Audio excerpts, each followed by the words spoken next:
আসসালামু আলাইকুম।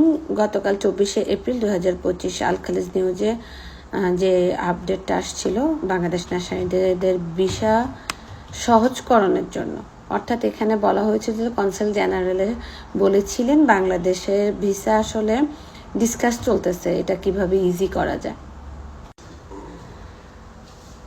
সংযুক্ত আরব আমিরাতে বাংলাদেশ ন্যাশনালিটিদের গতকালকে যে আপডেটটা সেটা আমি আপনাদেরকে আসলে এখন শো করেছি।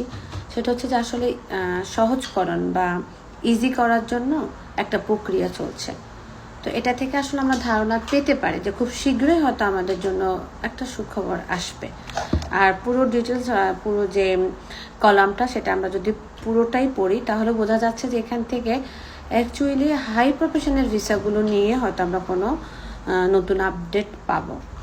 তো দোয়া করেন, এখনই আসলে আপনারা লেনদেনেও জড়াবেন না, কোনো কিছুতেই যাবেন না, কারণ ভিসা আসলে এখনও ওই আগের প্রসেসেই আছে। তো খুব শীঘ্রই হয়তো যে কোনো একটা নিউজ আসবে।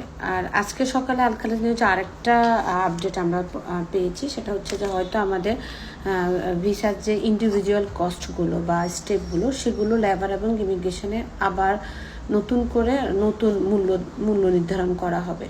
এতটুকু আপডেট। তো নেক্সট কোনো আপডেট আসলে আমি অবশ্যই আপনাদেরকে জানাবো। সবাই ভালো থাকবেন, সুস্থ থাকবেন। আজকে এতটুকু।